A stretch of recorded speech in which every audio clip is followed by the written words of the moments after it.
ప్రభునందు సంతమైన దేవుని బిడ్డలారా, ఇప్పుడు మన ప్రభువును లోక రక్షకుడైన యేసుక్రీస్తు అతి శుద్ధమైన నామమును బట్టి చేరి ఉన్న మీకు అందరికీ పేరు పెట్టిన నా వందనాలండి. అందరికీ వందనాలండి. ఈ మాటలు వింటున్న మీరందరికీ కూడా నా హృదయపూర్వక వందనాలు తెలియపరుస్తున్నాను. దేవుని మహాకృపలో మరొక పర్యాయము దైవ సన్నిధిలోనికి నడిపించబడి దేవుని స్తుతించే గొప్ప భాగ్యము, దేవునితో సహవాసము చేసే కృపను ఆ పరిశుద్ధాత్మ దేవుడు మరొకసారి మనందరికి ఇచ్చినందుకు మనం ఎంతగానో ప్రభువును బట్టి స్తుతించబద్దులమై ఉన్నా. ఏది ఏమైనప్పటికీ ఈనాటి దేవుని యొక్క వాక్యముగా ఒక మాట మీకు జ్ఞాపకం చేయడానికి నేను సిద్ధపడుతున్నాను. సామెతల గ్రంథం 23వ అధ్యాయం 26వ వచనాన్ని చదువుకుందాం. సామెతల గ్రంథం 23వ అధ్యాయము 26వ వచనాన్ని ఈనాటి దేవుని వాక్యముగా నేర్చుకుందాం. నా కుమారుడా, నీ హృదయమును నాకిమ్ము, నా మార్గములు నీ కన్నులకు ఇంపుగా ఉండనిమ్ము. చిన్ని ప్రార్థన చేసుకుని మాటలు ధ్యానం చేద్దాం. మహోన్నతుడా, మహాకరుడమైన మా ప్రియ లోకుడు తండ్రి, నీకు పరిశుద్ధమైన నామమునకి నీకు వందనాలయ్యా. ఇంతవరకు పాటల ద్వారా, స్తుతి ఆరాధన ద్వారా, వాక్యపు హెచ్చరికల ద్వారా నీ నామమునకు మహిమ తెచ్చుకున్నాను. కొద్ది సమయం విలువైన వాక్యమును ధ్యానం చేస్తూ ఉండగా చేరి ఉన్న ఈ మాటలు వింటున్న ప్రతి వారిని మీరు చూస్తున్నారు కనుక మా అందరికీ కావలసిన నీ మాటలు మీ పక్షముగా నిలబడి దోషల నుంచి వడ్డిస్తూ ఉండగా వెనకకు చెవి గ్రహించగల మనసు, లోబడి అనుసరించి నడిచే మనసు మాకు అందరికీ దయచేయమని మా ప్రభువును రక్షకుడైన యేసు నామములో ప్రార్థించి వేడుకొనుచున్నాము పరమ తండ్రి, ఆమేన్. దేవునికి స్తోత్రం, హల్లెలూయా. ప్రభునందు అత్యంత ప్రియమైన దేవుని బిడ్డలారా, చదవబడిన వాక్య భాగంలో నుండి ఈ రోజున ప్రభు మనతో మాట్లాడుతున్నటువంటి వాక్యపు మాట ఏమై ఉంది అంటే, దేవునికి కావలసినవి నువ్వు ఇస్తున్నావా అనే మాట కూడా ఈ రోజున ప్రభు మనతో మాట్లాడుతూ ఉన్నాడు. అయ్యా, దేవునికి మనం ఇవ్వడం ఏంటి? దేవుడే మనకి ఇస్తూ ఉండగా దేవునికి మనం ఇవ్వడం ఏంటి అనే ఆలోచన మనమందరం కూడా కలిగి ఉంటున్నాం. అందుకే ఈ రోజున ప్రభు మనతో మాట్లాడుతూ ఉన్నాడు. లేచిన మొదలుకొని, ఉదయం లేచినది మొదలుకొని దేవుని మనం అడుగుతూనే ఉంటాం. దేవా, ఆరోగ్యము దయచి, దేవా నీ కాపుదల దయచి, దేవా నాకు ఇల్లు దయచి, దేవా నాకు ఉద్యోగము దయచి, అయ్యా నా జీవితంలో ఆరోగ్యము దయచేయి, అలాగే నా బిడ్డలు దీవించు ఆయనని మనము ప్రతిదీ కూడా దేవుని యొక్క మనం అడిగి పొద్దుకుంటూనే ఉన్నాం. దేవుని అడుగుతూనే ఉన్నా, ఇస్తూనే ఉన్నా. అయితే అన్నిచ్చిన దేవుడికి మనం ఏమైనా ఇవ్వాలా అంటే ఖచ్చితంగా మనం కూడా ఇవ్వాల్సినవి ఆయనకి ఇవ్వాలి. మనము దేవునికి అసలు ఏమి ఇవ్వాలి అంటే, ఇప్పుడు చదివిన వాక్య భాగం అంటున్నాడు, నా కుమారుడా నీ హృదయము నాకిమ్ము అన్నాడు. ఏమన్నాడు? నీ హృదయము నాకిమ్ము అన్నాడు. దేవునికి ఇవ్వాల్సినవి 3 ఉన్నాయి. ఒకటి, హృదయము దేవునికి ఇవ్వాలి. రెండవది, సమయము దేవునికి ఇవ్వాలి. రెండవది, సమయము దేవునికి మనం ఇవ్వాలి. అలాగే మూడవది, నీ రాబడి అంతట్లో 10వ వంతు దేవునికి ఇవ్వాలి. ఈ 3 విషయాల ద్వారా ఈ రోజున ప్రభు మనతో మాట్లాడడానికి ఇష్టపడుతున్నారు. మొట్టమొదటి మనం చూస్తే, మన హృదయాన్ని దేవుడు అసలు ఎందుకు కోరుకుంటున్నాడు? మన హృదయాన్ని దేవుడు అసలు ఎందుకు కోరుకుంటున్నాడు అంటే, మన హృదయంలోనికి దేవుడు మనలోనికి వచ్చి మనలో ఆయన నివసించి పరిశుద్ధమైన జీవితంలో మనం జీవించి ఆయన దీవెన పొందుకోవాలనే ఆలోచన ప్రభు కలిగి ఉంది. మన హృదయాన్ని కోరుకున్నాడంటే ఆయనకి లాభం కలిగించేది కాదు. మన హృదయం దేవుడికి ఇవ్వడం వల్ల దేవుడు మనలో నివసిస్తాడు. నివసించి పరిశుద్ధత కలిగిన జీవితం జీవిస్తూ దేవుని మనం ఏది అడిగితే అది మనం ఖచ్చితంగా పొందుకోవాలి. దేవునికి మన హృదయాన్ని ఇస్తే మన హృదయం ఎలా ఉంటుందో తెలుసు అంటే పరిశుద్ధంగా ఉంటుందని తెలియవచ్చు. అంటే ఇంతకుముందు అలా లేదా అంటే మన హృదయంలో నుంచి ఏమొస్తాయి బయటికి అంటే పరిశుద్ధ గ్రంథంలో తేటగా రాశారండి. చూడ ఒకసారి పరిశుద్ధ గ్రంథంలో నుంచి మనం చూడగలిగితే మార్కు రాసిన సువార్త 7వ అధ్యాయం 21వ వచనం. మార్కు రాసిన సువార్త 7వ అధ్యాయము 21వ వచనాన్ని చూడ ఒకసారి. లోపల నుండి అనగా మనుషుల యొక్క హృదయములో నుండి దురాలోచనలు, జారత్వములు, దొంగతనములు, నరహత్యలు, వ్యభిచారములు, లోభములు, చెడుతనములు, కృత్రిమములు, కామ వికారములు, మత్సరము, దేవదోషణయు, అహంభావము, అవివేకము. ఏమున్నాయి లోపల? లోపల ఏమున్నాయి అంటే చెడుతనము, చెడు మాటలు, అహంభావం అంటే గర్వము, అహంకారము, లోభత్వము, మత్సరం అంటే అసూయ, ఒకరిని చూచి వారవలేనితనం. ఇవన్నీ లోపల నుంచి, ఇవన్నీ లోపల ఉన్నాయి కనుక దేవుడికి మన హృదయాన్ని ఇస్తేనంట దేవుడు మనలోనికి వచ్చి వీటన్నిటిని బయటికి గెంటేస్తాడు. వీటన్నిటిని బయటికి గెంటేస్తాడు. మనము దేవుడికి మన హృదయాన్ని ఇవ్వకపోవడం వల్ల ఈ రోజు అసూయ నీ జీవితంలో ఉంది.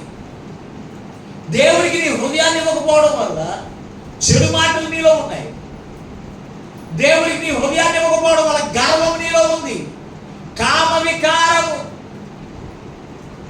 జారత్వము, ఇవన్నీ నీలో.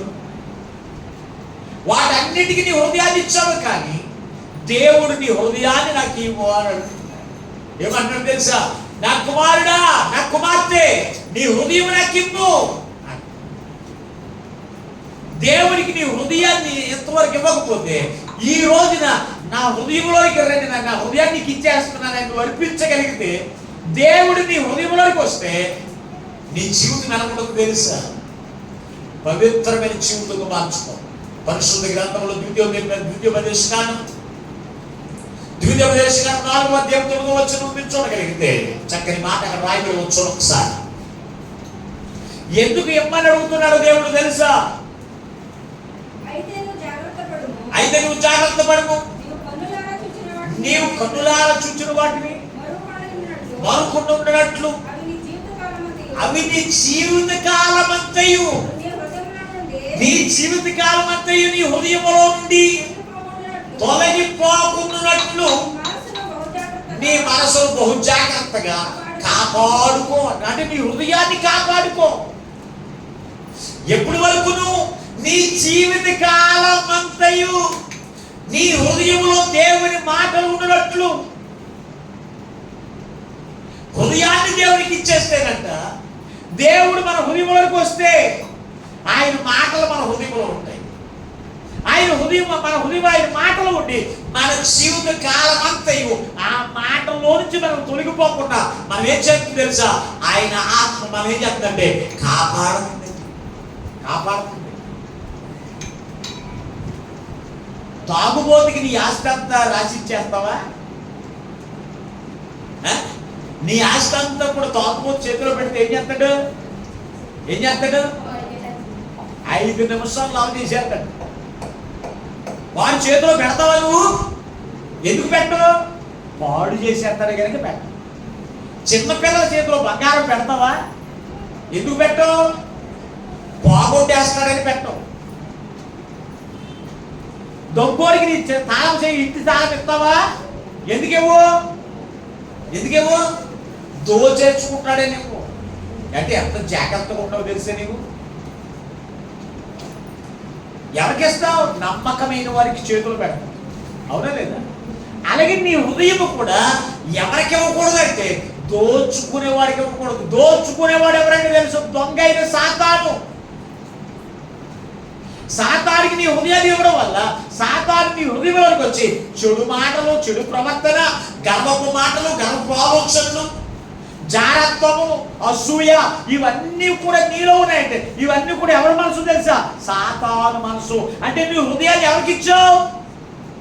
సాతానికి ఇచ్చావు. మంచోడికేమో నీ హృదయాన్ని, మంచోడికేమో ఎవరికి?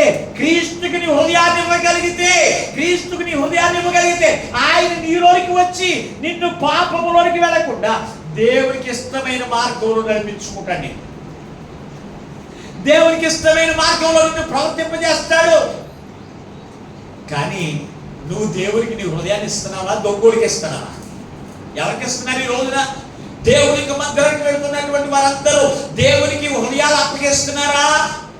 దేవుడు నీ హృదయాన్ని కోరుకుంటున్న కుమారుడా, నా కుమార్తె, నీ హృదయాన్ని నాకు ఇచ్చేయన్నాడు. ఎందుకు తెలుసా? ఆయన నీలోనికి వచ్చి ఆయన ప్రవర్తన, ఆయన మాట ప్రకారం నిన్ను జీవింపజేసి, ఆయన ఆత్మచేత నిన్ను జీవింపజేసి, ఆయన నీ కొరకు సిద్ధపరిచిన జీతాన్ని, నీ కొరకు సిద్ధపరిచిన ఆశీర్వాదం నువ్వు పొందుకోవాలని నీ హృదయాన్ని కోరుకుంటున్నాడండి. ఆయనకి నీ హృదయాన్ని ఇవ్వడం వల్ల లాభం నీకు తప్ప దేవునికి కాదు.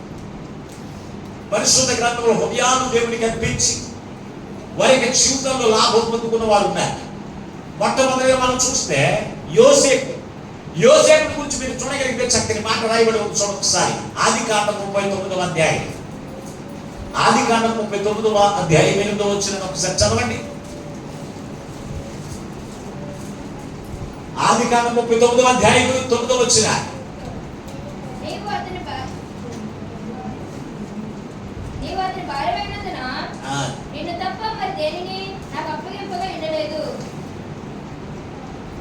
చదువమ్మా. కాబట్టి నేను ఇంత ఘోరమైన దుష్కర్యము చేసి దేవునికి విరోధంగా పాపము కట్టుకుందనని తన యజమానుల భార్యతో నేను దినదినమున ఆమె యోసేపుతో మాట్లాడుచుండెను గాని అతడు ఆమెతో శయనించుటకైనను ఆమెతో నట్టకైనను ఆమె మాట విన్నవాడు కాడు. దేవునికి స్తోత్రం. ఇక్కడ యోసేపు మనకి కనపడుతూ ఉన్నాడు. యోసేపు హృదయాన్ని ఎవరికి ఇచ్చాడంటే దేవుడికి అర్పించేసాడు. దేవుడికి అర్పించాడు కనుక అతని హృదయం నిండా ఎవరున్నారంటే దేవుడు, దేవుడి మాటలు ఉన్నాయి తప్ప ఇంకా పాపం ఆలోచన కానీ జాగ్రత్తలు కానీ ఏది. అటువంటి సమయంలో ఇతడు పోతీఫరు యొక్క గృహం యొద్దకు నడిపించబడ్డాడు. అభివేయబడిన తర్వాత ఎక్కడికి వచ్చాడంటే పోతీఫరు గృహం యొద్దకు వచ్చాడు. పోతీఫరు యొక్క గృహంలో ఇతని యొక్క నమ్మకత్వాన్ని చూసి, ఇతని నిజాయితీని చూసి, ఇతని పవిత్రమైన జీవితంలో చూసి పోతీఫరు తన ఇంటిని అంతని కూడా ఎవరికి అప్పగించాడంటే, ఎవరికి అప్పగించాడు? యోసేపుకి అప్పగించేసాడు. యోసేపుకి అప్పగించాడు. అప్పగిస్తే యోసేపు మీద దినదినము యోసేపు ఆ పోతీఫరు భార్య మాట్లాడుతూ ఇతని మీద కన్నేసి ఇతనితో పాపం చేయడానికి ఆలోచన కలిగి ఉంది. ఒకానొక దినాన్ని ఇంట్లో ఎవరు లేరు, పరివారు లేరు, పోతీఫరు లేరు, యోసేపు మాత్రమే, అలాగే పోతీఫరు భార్య మాత్రమే ఇంట్లో ఉన్నారు. అటువంటి సమయంలో పోతీఫరు భార్య యోసేపును పట్టుకుని తనతో పాపం చేయమని అడిగింది. పాపం చేయమని అడిగితే యోసేపు చక్కని మాట చెప్తున్నాడు. తెలుసా? ఏమని తెలుసా? నా యజమానుడు ఈ ఇల్లంతటిని నా చేతికి అప్పగించాడు, నిన్ను తప్ప అన్నాడు. పోతీఫరు భార్య ఎవరి భార్య? పోతీఫరు భార్య మీద అధికారం ఎవరికి ఉంది? తన భర్తకే ఉంది. భార్య మీద అధికారం ఎవరికి ఉంటుంది? భర్తకే ఉంటుంది. భర్త మీద అధికారము భార్యకు, భార్య మీద అధికారము భర్తకి ఉంటుంది. కనుక నిన్ను తప్ప ఇల్లంతటి నాకు నా యజమానుడు అప్పగించాడు అని అతనితో పాపం చేయడానికి ఒప్పుకోలేదంట. ఆమె అనేక సార్లు అడిగింది పాపం చేయమని, కానీ ఎప్పుడు కూడా ఆమెకు లొంగలేదని కారణం ఏంటంటే అతనిలో దేవుని మాటలు ఉన్నాయి. ఎందుకు తెలుసా? దేవుడు తనలో నివసిస్తూ ఉన్నాడు కనుక పాపము చేయడానికి ఒప్పుకోడు. దేవుని ఆత్ముంటే పాపము క్రియలు చేయడానికి ఒప్పుకోడు. పాపము జీవితంలో జీవించడానికి దేవుడు ఒప్పుకోడు. అందుకే దేవునికి తన హృదయాన్ని అప్పగించాడు కనుక ఆ పోతీఫరు భార్య అంటుంది, నువ్వు నాతో పాపం చేయకపోతే ఇదిగో నా యజమానికి చెప్పి నిన్ను చెరసాలలో వేయించేస్తాను. పాపం చేస్తావో చేయవా? నువ్వు చెరసాలలో వేయించు, నన్ను కోళ్ళ దెబ్బలు కొట్టించు, అవసరమైతే నా ప్రాణం తీసేసిన, కానీ నా దేవునికి వ్యతిరేకంగా నేను పాపము చేయను అన్నాడు. చెరసాలలో వేయించేసింది. చెరసాలలో ఏం చేసింది దేవుని బిడ్డ? చెరసాలలో ఏం చేసింది దాన్ని బట్టి ఇతను ఏమన్నా బాధలు అనుభవించాడంటే లేదండి. అతని దేవునికి తన హృదయాన్ని అర్పించడం వల్ల దేవుని యొక్క గొప్ప ఆశీర్వాదములకు యోసేపు వారసుడిగా ఎంచబడ్డాడు. దేవునికి స్తోత్రం. దేవుని బిడ్డలారా, ఇతడు దేవునికి తన హృదయాన్ని అర్పించడం వల్ల లాస్ అయ్యాడంటారా? పేదవాడు అయ్యాడంటారా? తినడానికి లేనటువంటి వాడు అయ్యాడా? లేదండి. ఈ రోజున మన యొక్క జీవితాల్లో మన హృదయాన్ని దేవునికి అర్పించకపోవడం వల్ల దేవుని ఆశీర్వాదాలు మనం పొందుకోలేకపోతున్నాం. దైవ దీవెనలు మనం పొందుకోలేకపోతున్నాం. ఎందుకో తెలుసా? నీవు పవిత్రమైన హృదయంతో దేవునికి ప్రార్థన చేయాలని దేవుడు కోరుకుంటున్నాడు. దొంగలు ప్రార్థన చేసినా, దోపిడి దోడు ప్రార్థన చేసినా, వ్యభిచారులు చేసినా, గర్భవంతులు చేసినా, ఎవరు ప్రార్థన పెడితే వారి ప్రార్థన దేవుడు ఆకించే జవాబు ఇచ్చేస్తాడా? ఎవరండి పరిశుద్ధమైన హృదయంతో దేవునికి ప్రార్థన చేయాలి. పరిశుద్ధమైన ప్రవర్తనతో దేవునికి ప్రార్థన చేయాలి. అప్పుడే నువ్వు ఏది అడిగితే దేవుని యొక్క నుండి పొందుకుంటావు. అయితే ఆయన బిడ్డలమైన మనము, ఆయన కుమారులుగా కుమార్తెలుగా ఉన్న మనము, ఆయన మనం అడగాలి అంటే మనలో పరిశుద్ధత ఉండాలి. పరిశుద్ధత ఎలా వస్తుంది తెలుసా అంటే మన హృదయాలు దేవునికి అర్పించినప్పుడు, దేవుని మాటలు మనలో ఉన్నప్పుడు, ఆ మాటల చేత మనం నడిపించబడుతున్నప్పుడు, ఆ మాటల చెప్పి మనం ప్రవర్తిస్తూ ఉన్నప్పుడు దేవుని ఆశీర్వాదములకు మనం ఖచ్చితంగా వారసులుగా ఉంచబడతాం. రక్షణ పొందుకున్న క్రీస్తును ధరించుకున్నాం. నీ శరీరాన్ని ఒక్కడే దేవునికి అర్పించవా? దేవునికి ఇచ్చావా? నీ హృదయాన్ని దేవునికి అర్పించావా? ఎప్పుడు పరిశీలన చేసావా? దేవుడు మనం కోరుకునేది, మన యొక్క శరీరంలో మనం కోరుకునేది ఏం తెలుసు అంటే మన హృదయాన్ని ఆయన కోరుకుంటాడు. ఆయన పరిశీలించేది మన శరీరాన్ని కాదు. ఆయన పరీక్షించి తెలుసుకునేది మన హృదయాన్నే చూస్తాడు. దేవుని బిడ్డలారా, అందుకే నీ హృదయం దేవునికి అర్పించగలిగితే క్రీస్తు యొక్క ప్రేమ నీలో ఉంటుంది. యోసేపు యొక్క హృదయాన్ని దేవునికి అర్పించడం వల్ల పరిశుద్ధమైన జీవితాన్ని అతను జీవించాడు. తన పరిశుద్ధతను కాపాడుకోగలిగాడు. దేవుని బిడ్డలారా, ఈ రోజున రక్షణ పొందిన నీవు నీ శరీరాన్ని, నీ ఆత్మను కలంకం చేసేసుకుంటావంటే నీ హృదయాన్ని దేవునికి అర్పించకే. నీ హృదయాన్ని దేవునికి అర్పించగే నువ్వేమైపోతున్నావు తెలుసా? పరిశుద్ధుడిగా ఉండవలసి నీవు, పవిత్రుడిగా ఉండవలసి నీవు ఎలా అయిపోతున్నావు తెలుసా? అపవిత్రుడు అయిపోతావు. పరిశుద్ధ గ్రంథంలో మరొక వ్యక్తి ఉన్నాడు. అతని పేరు కాలేబు. కాలేబుని గురించి ఎవరు రాసిన ఒకసారి పరిశుద్ధ గ్రంథంలో సంఖ్యాకాండంలో మీరు చూస్తే, సంఖ్యాకాండం 14:24 వచ్చిన ఒకసారి చదవండి. నా సేవకుడైన కాలేబు మంచి మనసు కలిగి ఏంటంట? పూర్ణ మనసుతో నన్ను అనుసరించను గనుక ఈ హేతువు చేత అతను పోయిన దేశమందు అతన్ని ప్రవేశపెట్టేదను. దేవునికి స్తోత్రం. నిండు మనసుతో దేవుని అనుసరించాడంట. నిండు మనసుతో దేవుని ఎవరు అనుసరిస్తారు తెలుసా? హృదయాలు దేవునికి అర్పించిన వారు, ఉదయం అంతా కూడా దేవుని ఆత్మతో నింపబడిన వారు, దేవుని మనసుతో నింపబడిన వారు దేవుని మాట చొప్పున జీవిస్తారు. ఇశ్రాయేలు ప్రజలు నానా రకాలుగా ఉన్నారు. ఎవరు? చదువుకునే వాళ్ళు ఉన్నారు, లేరా? కొనుక్కునేవారు ఉన్నారు. మోసే మీద చదువుకోవడం, గొనుక్కోవడం, నిందలు వేయడం, ఇవన్నీ చేసేవారు ఉన్నారు. మరి వారితో ఈ యొక్క కాలేబు కలిసిపోయాడా? ఎందుకు కలవలేదు?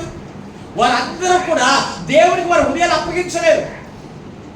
దేవుడు కోరుకున్నట్లుగా వారి హృదయాలు దేవునికి ఇవ్వలేదు. కానీ కాలేబు దేవునికి తన హృదయాన్ని ఇచ్చేసాడు కనుక దేవుని మాటలో నుంచి అతను తొలగిపోలేదు.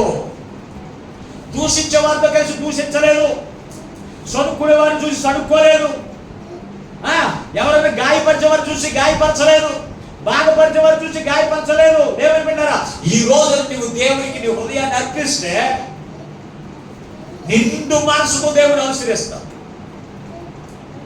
నిండు మనసుకు దేవుని అనుసరిస్తావు. దేవుని బిడ్డలారా, యాకోబు ఎవరు అని? కాలేబు అని.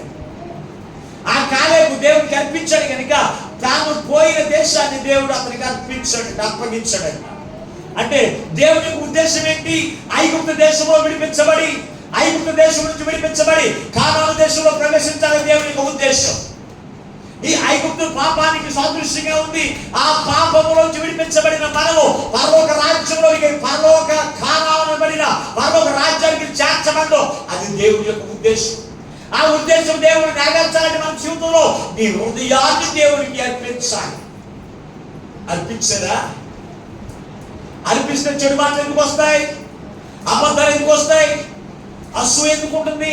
గర్వం ఎందుకు ఉంటుంది? లోభం ఎందుకు ఉంటుంది? జాగ్రత్త ఎందుకు ఉంటుంది? దేవుడు విన్నారా? అందుకే ఈ రోజున నీ హృదయాన్ని నా కుమారుడా, ఎంతవరకు నీ హృదయాన్ని నాకు ఇవ్వలేదు నా కుమార్తె, ఈ రోజు నీ హృదయం నాకిమ్ము. ఎవరికి ఇవ్వాలి మన హృదయాలు? ఎవరికి ఇవ్వాలండి? మాట్లాడండి. ఎవరికి ఇవ్వాలి? ఎవరికి ఇవ్వాలి కూడా తెలవదు మీకు. ఎవరికి ఇవ్వాలి? దెయ్యానికి ఇవ్వాలి. ఎవరికి ఇవ్వాలంట?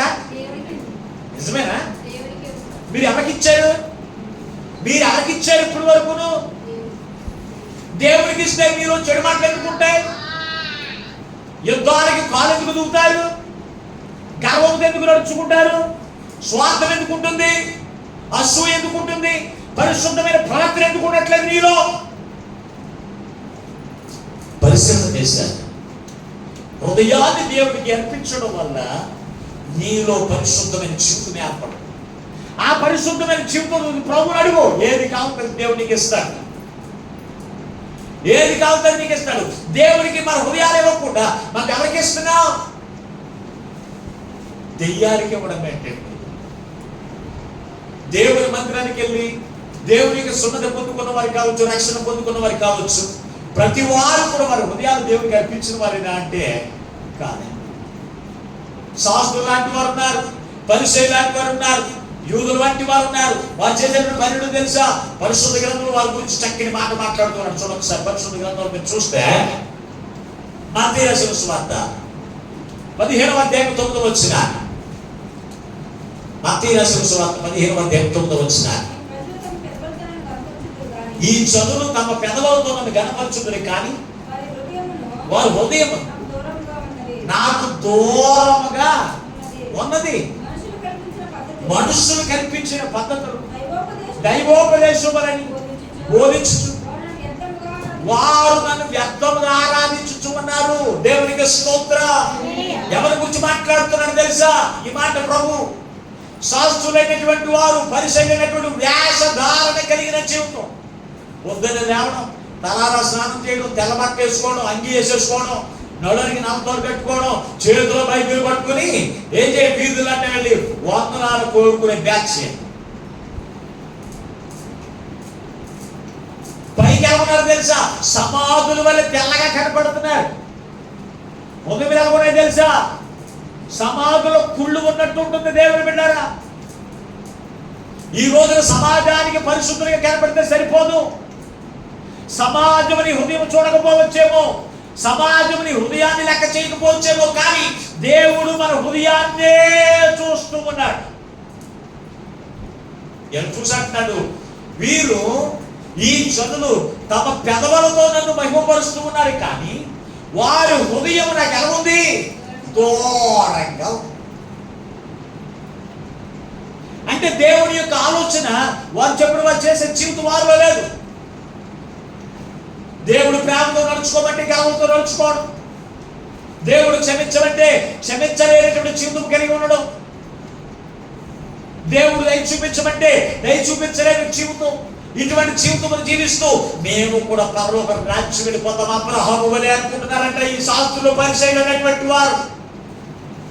ఈ రోజు దేవుడి యొక్క మందిరానికి వెళ్తూ ఇటువంటి వేషధారణ కలిగిన జీవితం, దేవుడి మందిరానికి వచ్చినప్పుడు క్రైస్తవులుగా వస్తూ ఇంటికాడేమో దెయ్యాల రూపంలో చూపించే వాళ్ళందరూ కూడా ఎవరు తెలుసా? హృదయంలో దేవునికి స్థలం ఇవ్వని వారే. హృదయాత్మక స్థలం ఇచ్చి దేవుని స్థలం ఇవ్వని వారే. అందుకే ఈ రోజున ప్రభు మనతో మాట్లాడుతున్నాడు. ఓ నా కుమారుడా, కుమార్తె, నీ హృదయము నాకిమ్ము. ఎంత స్పష్టంగా అడుగుతున్నాడండి ఆయన నిన్ను అడుగుతున్నాడండి, నీ హృదయం నాకు ఇమ్మంటున్నాడు. ఎందుకు అంటే నువ్వు ఆశీర్వదించబడాలి అంటే, దేవుని యొక్క ఆశీర్వాదములు నీ మీద కుమ్మరించబడాలి అంటే, నీ జీవితం నాశనం కాకుండా, నీ జీవితం భద్రమ కాకుండా ఉండాలి అంటే నీ హృదయాన్ని దేవునికి అర్పించు. నీ హృదయాన్ని దేవుడికి అర్పించగలిగితే ఖచ్చితంగా ఆనాడు యోసేపును దీవించినట్లుగా, ఆనాడు కాలేబును దీవించినట్లుగా నిన్ను కూడా దీవిస్తాడండి. అంతేకాని వేషధారణ కలిగిన జీవితమును జీవిస్తూ నేనంటే దేవుడికి చాలా ఇష్టమండి. ఎలాగ ఇష్టపడతాడు? దేవుడు చూసి ఇష్టపడాలి నిన్ను? నీ అబద్ధాలు చూసి ఇష్టపడాలా? నీ దోషకరమైన మాటలు చూసి ఇష్టపడాలా? నీ గర్వం చూసి ఇష్టపడాలా? ఆలోచన చేయండి, ఆలోచన చేయండి. దేవుని బిడ్డారా, నిన్ను ఇష్టపడాలి అంటే దేవుడు కోరుకున్నది ఆయనకి ఇవ్వాలి. నీ హృదయాన్ని కోరుకుంటున్నాడు. ఆయన నీ హృదయంలోనికి వచ్చి పరిశుద్ధమైన చిక్కును జీవింపజేసి దేవుని ఈ ఆశీర్వాదం చేత నింపాలని, ఓ నా కుమారుడా నీ హృదయము నాకిమ్ము అని అడుగుతున్నాడండి. ఆయన అడుగుతున్నాడండి నిన్ను నీలోనికి రావడానికి, నీలోనికి వచ్చి నిన్ను దీవించడానికి ఆయన నిన్ను అడుగుతున్నాడండి. నీ హృదయం నాకు ఇవ్వని ఇవ్వగలుగుతున్నావా? లేకపోతే కఠిన మనస్సు కలిగినటువంటి అన్యుల వలె నువ్వు జీవిస్తున్నావా? ఒకసారి పరిశుద్ధ గ్రంథంలో ఎఫెసీయులకు రాసిన పత్రిక 4వ అధ్యాయం 18వ వచనం ఒకసారి చదవండి. 17-18 వచ్చిన, కాబట్టి అన్యజనులు నడుచుకున్నట్లు మీరేక మీదట నడుచుకొనవలదని ప్రభువునందు సాక్ష్యం ఇచ్చున్నాను. వారైతే అంధకార మనసు కలిగిన వారై తమ హృదయ కాఠిన్యము వలన తమలో ఉన్న అజ్ఞానము చేత దేవుని వలన కలుగు జీవములో నుండి వేరుపరచబడిన వారై తమ మనస్సుకు కలిగిన వ్యర్థత అనుసరించి నడుచుకుంటున్నారు. వారు దేని బట్టంట? అంధకార సంబంధమైన వ్యర్థతను అనుసరించి నడుచుకుంటున్నారంటే ఎవరు? వారైతే హృదయ కాఠిన్యము చొప్పున అంటాడు. వారైతే అంటే అన్యజనులు అంటే ఎవరు? క్రీస్తు మనసు లేని వారు, దేవుని ఆత్మ లేదు కనుక, వారు దైవ ఆత్మ ఉంటే కనుక వారు ఏం చేస్తారో తెలుసు అంటే కఠినమైన హృదయం. యేసుప్రభువు వారు కఠినుడండి. వాడు అంటాడు, ఒక్క ధ్యానం తీసుకున్నవాడు అంటాడు, నువ్వు కఠినాత్ముడు అని నేను ఎరుగుదును అంటాడు. యేసుప్రభువు వారు కఠినాత్ముడా? యేసుప్రభువు వారు కఠినుడండి. మరి ఎవరు కఠినులు? అంధకార సంబంధమైనటువంటి వారు, అంటే సాతాను మనసు కలిగిన వారు, కఠినాత్మ కలిగిన వారు. వారు ఎలాగుంటారంటే కనకద మనసు రాలే, చాలా కఠినంగా ఉంటారు. నేను ఇంతే, నేను రాయిని, నేను రబ్బని. ఏంటంటే వీళ్ళు ఎవరనుకుంటున్నారు? దెయ్యానికి హృదయాలు ఇచ్చిన వారు. వీళ్ళెవరు? దెయ్యానికి హృదయాలు అప్పగించిన వారు చాలా కఠినంగా ఉంటారండి. వాళ్ళతో చాలా ప్రమాదం. వారి గురించి చాలా మాట్లాడదు. వారైతే వారి అంధకార సంబంధమగు కఠిన హృదయము చొప్పున వారు ప్రవర్తిస్తూ ఉన్నారు. మనమైతే దేవుని ఆత్మ చేత నడిపించబడిన వారై మనం ఉండాలి. ఎంతో స్పష్టంగా అక్కడ చెప్తూ ఉన్నారు. ఎవరి వల్ల ఉన్నావు నువ్వు? దేవుని కుమారుడు వల్ల ఉన్నావా? నీ హృదయం ఎలా ఉంది? దేన్ని అనుసరిస్తుంది? అంధకార సంబంధము క్రియలను అనుసరిస్తుందా? వ్యర్థమైన ప్రవర్తన అనుసరించి నడుచబడుతుందా? ఎప్పుడన్నా పరిశీలన చేసావా? అంధకార సంబంధము ఆ క్రియల చేత నడిపించబడుతున్నావంటే నీ హృదయంలో ఉన్నది దేవుడు కాదు, దెయ్యాలు నీలో ఉన్నాయి. అందుకే నీలో కఠినత్వం కలిగిన జీవితం, నీలో ఇదిగో దోషకరమైన జీవితం కలిగిన మనస్సు.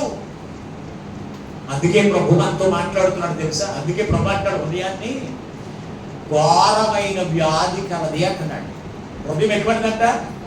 ఇరిమియా గ్రంథం ఒకసారి చదవ. ఒకసారి ఇరిమియా గ్రంథం 11వ అధ్యాయం 17వ అధ్యాయం 19వ వచనం చదవ. ఒకసారి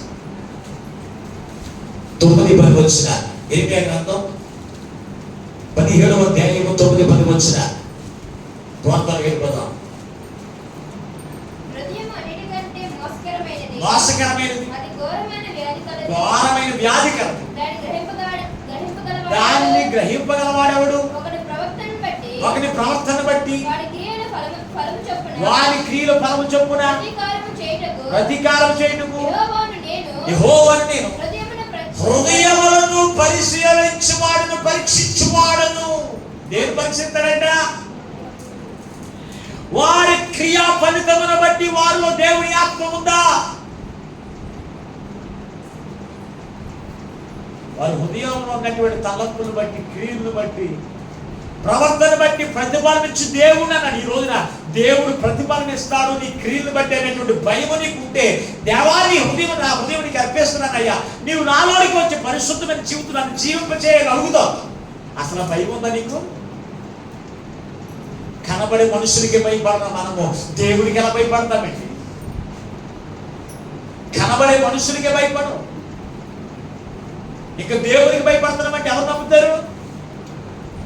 దేవుని బిడ్డారు. అందుకే ప్రభు మనతో మాట్లాడుతున్నాడు, హృదయము భయంకరమైన వ్యాధి కలది అంటున్నాడు. ఘోరమైన వ్యాధి కలదు. దానిని గ్రహించిన వాడెవడు? హృదయం జబ్బుతో ఉందా, హృదయం పాపంతో ఉందా అని గ్రహింపు కలిగిన వాడు ఎవడున్నాడు ఈ రోజున? హృదయం గురించి పట్టించుకోవట్లేదండి. ఎప్పుడు చూసినా నీ శరీరం గురించి పట్టించుకున్నావు తప్ప, నీ శరీరం ఉన్న వ్యాధిని బాగు చేసుకోవడం చూస్తున్నావు తప్ప, నీ హృదయం ఉన్నటువంటి కణంకాన్ని బాగు చేసుకోవడానికి మనసు నీకు ఉండట్లేదు. అది బాగు చేసేది ఎవరు తెలుసా? మన ప్రభువు యేసు వారే. ఆయనకి నీ హృదయాన్ని అప్పగించాయి, ఆయన నీలోకి వస్తే నీ హృదయం బాగుపడిపోద్ది. అంతే, నీ హృదయం బాగుపడిపోతుంది. ఆయన బాగు చేసుకుంటాడు. ఆయనకి ఇష్టమైన రీతిగా నేను ప్రవర్తింపజేస్తాను. ఇష్టమైన రీతిగా నీకు మంచి మనసు దయచేస్తాడు దేవుడికి అప్పగించినప్పుడు. అందుకే అంటాడు యెహెజ్కేలు గ్రంథంలో చక్కని మాట్లాడాడు. అది కూడా చదువు ఒకసారి. యెహెజ్కేలు గ్రంథం 36వ అధ్యాయం 25వ వచనం. యెహెజ్కేలు గ్రంథం 36వ అధ్యాయం 25వ వచనం ఒకసారి చదువు. 37 వరకు. మీ అపవిత్ర యావత్తు పోవునట్లు నేను మీ మీద శుద్ధ జలం జల్లుదును. అపవిత్రత అంతయు తీసివేసేదను, నూతన హృదయం నీకు ఇచ్చేదను, నూతన స్వభావం నీకు కలగజేసేదను. రాతి గుండె నీలో నుంచి తీసివేసి మాంసపు గుండెను మీకు ఇచ్చేదను. నా ఆత్మను మీ యొద్దుంచి నా కట్టడలను అనుసరించేవారు గాను, నా విధులను గైకొని వారు గాను మేము చేస్తాం. ఎప్పుడు చేస్తాడు దేవుడు? ఇక్కడ అంటున్నాడు, ఇదిగో మిమ్మల్ని మీ మీద శుద్ధ జలం జరుగుతున్నాను, మిమ్మల్ని మీ అపవిత్రతను కూడా తొలగించి వేసి మీలో ఉన్నటువంటి రాతి మనసును తీసేస్తానన్నాడా, ఉంచుతానన్నాడా? మరి ఈరోజు రాతి మనసు ఎందుకు ఉంటుంది మనసులో? చెప్పండి. రాతి హృదయాన్ని ఎందుకు ఉంటున్నా ఈ రోజున దేవుని కలిగిన బిడ్డలకే?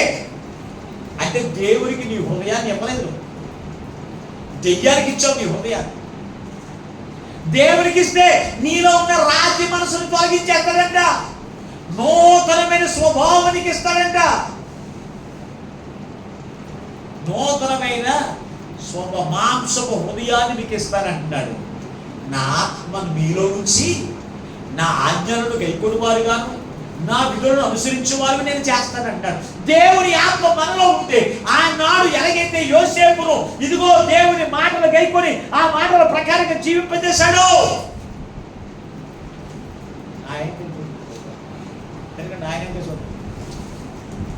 దేవునికి స్తోత్రం. అసలు వాక్యం ఆడు మాట్లాడతారని ఏం చెప్పలేదు, కానీ మనసు డెడ్డిపోతుంది. మనసు అంతా ఆడి మీదే ఉంది, వాక్యం మీద ఉండట్లేదు మనకి.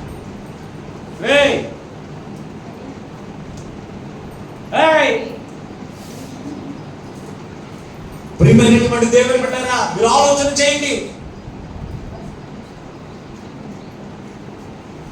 ఆలోచన చేయండి. మన హృదయాలు ఎవరికి అర్పించావు?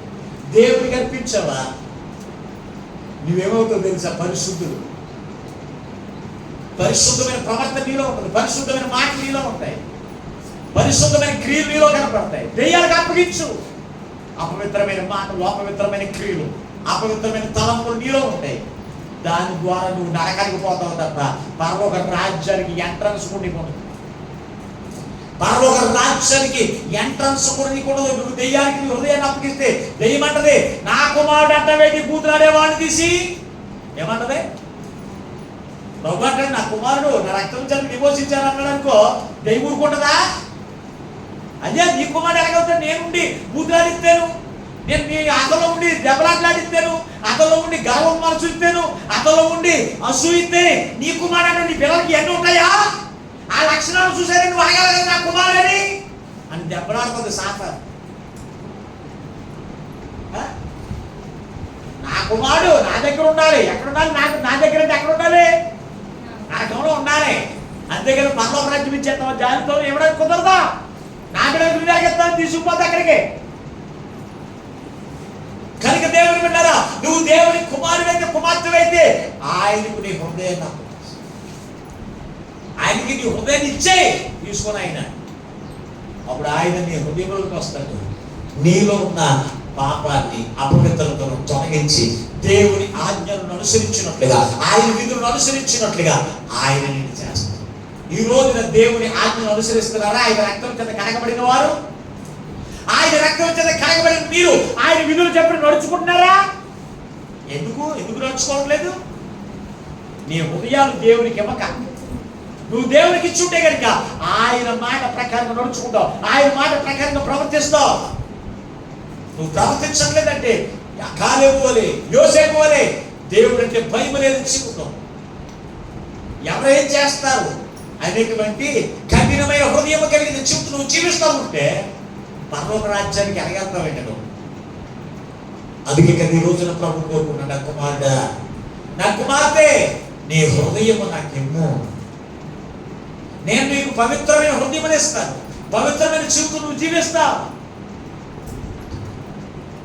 అపోస్తలుడైన పౌలు దేవుని ఆత్మ చేత దేవునికి తన హృదయాన్ని అప్పగించేశాడు. అతను అపవిత్రమైన మాటలు ఉన్నాయా? కఠినమైన మనసు ఉందా? లేదు, పోయింది. అసూయ ఉందా? స్వార్థం ఉందా? లేదు. గర్వం ఉందా? లేదు. గల కారణం ఏంటంటే దేవుడికి తన హృదయాన్ని అర్పించేశాడు.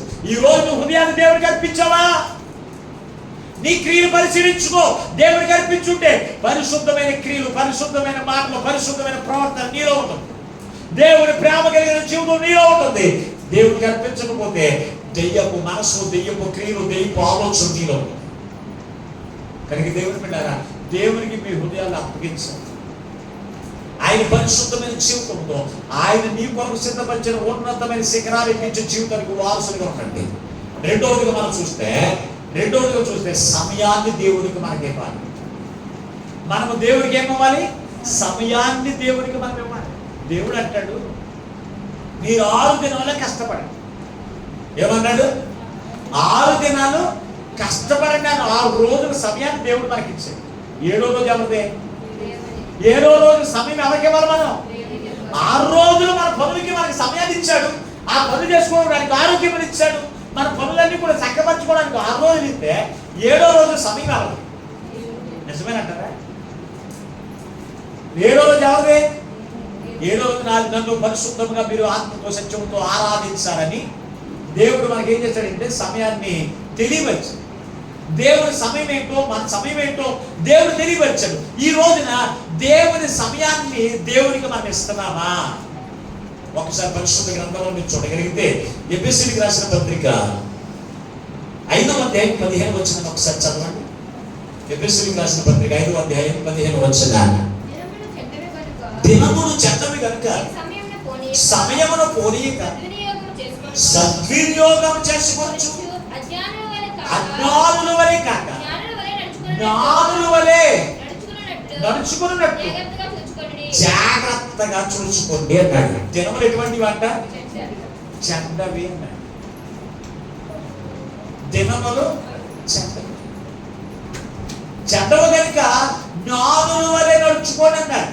అజ్ఞానుల వలె కాదు. అజ్ఞానులు ఏం చేస్తారు? సమయాన్ని ఏం చేస్తారంటే పోనిస్తారంట. సమయాన్ని పోగొట్టేస్తారు. దేవుడు మనకి ఇచ్చిన సమయాన్ని. దేవుడు మందిరానికి వెళ్ళాలా? వెళ్ళకపోతే ఏం చేస్తారు? దేవుడు అజ్ఞానులే. దేవుడు మనకి ఇచ్చిన సమయాన్ని, దేవుడికి సమయం మనం ఇవ్వకుండా ఉన్న వాళ్ళందరూ కూడా అజ్ఞానులు.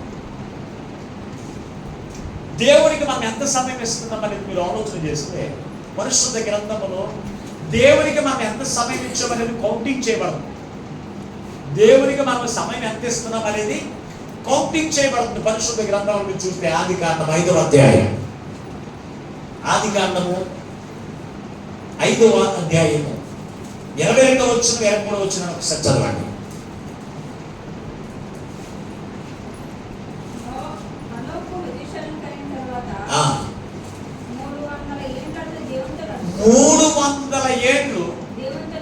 దేవునితో నడుచుచు కుమారులను కుమార్తెలను కనెను.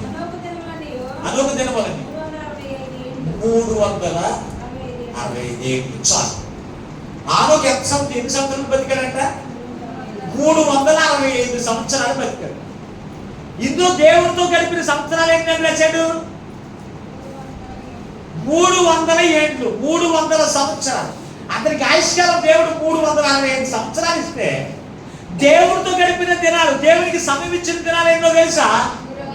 300 సంవత్సరాలు దేవుడికి ఇచ్చిన సమయం. మనకి 60 సంవత్సరాలు ఆయుష్కాలం ఇస్తే మనం ఎన్ని సంవత్సరాలు ఇస్తాం దేవుడు? చెప్పండి. 60 సంవత్సరాలు దేవుడు మనకి ఆయుష్కాలం ఇస్తే ఎన్ని సంవత్సరాలు దేవుడితో గడుపుతూ ఉన్నాం? ఇంకా పరిశుద్ధ గ్రంథంలో మరొక వ్యక్తి ఉన్నాడు. అతని పేరు ఎవరు తెలుసు అంటే యాకోబు. యాకోబుని గురించి ఏమని రాశాడు ఒకసారి అది కూడా చదువు. ఒకసారి ఆదికాండంలోని 47వ అధ్యాయం.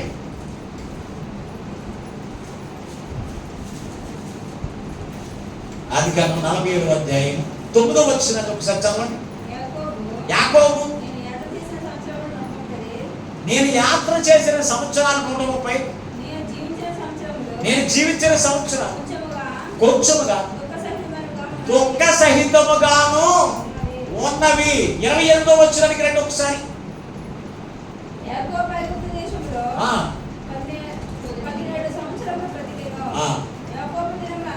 యాకోబు దినములు అనగా అతను జీవించిన సంవత్సరాలు 147 సంవత్సరాలు. దేవునికి స్తోత్రం. యాకోబు ఎన్ని సంవత్సరాలు బతికాడంటే 147 సంవత్సరాలు. అయితే ఇతను పోగొట్టుకున్న సంవత్సరాలు ఎన్నో తెలుసా? దేవునికి సమయం ఏమో తెలుసా? 130 సంవత్సరాలు. ఒకనొక దినాన్ని ఐగుప్తు దేశంలో ఫరో చక్రవర్తి దగ్గర ఈ యొక్క యోసేపు ఒక గొప్ప అంతస్తులోకి వెళ్ళిన తర్వాత యాకోబుని పిలిపించాడు. ఫరో చక్రవర్తి పిలిపిస్తే, నీ కుమారుడు ఎంత గొప్ప ఉన్నతమైన శిఖరాలు ఎక్కడంటే గల కారణం నీ జీవితం ఏంటని కేకేసి అడిగాడు యాకోబు గారిని అడిగితే యాకోబు అంటున్నాడు, అయ్యా ఇదిగో నేను 130 సంవత్సరాలు ఎలా జీవించానంటే యాత్ర చేసిన సంవత్సరాలు పరిగెడతానే ఉన్నాడు. దేవుని గురించి దేని గురించి పరిగెట్టాడు?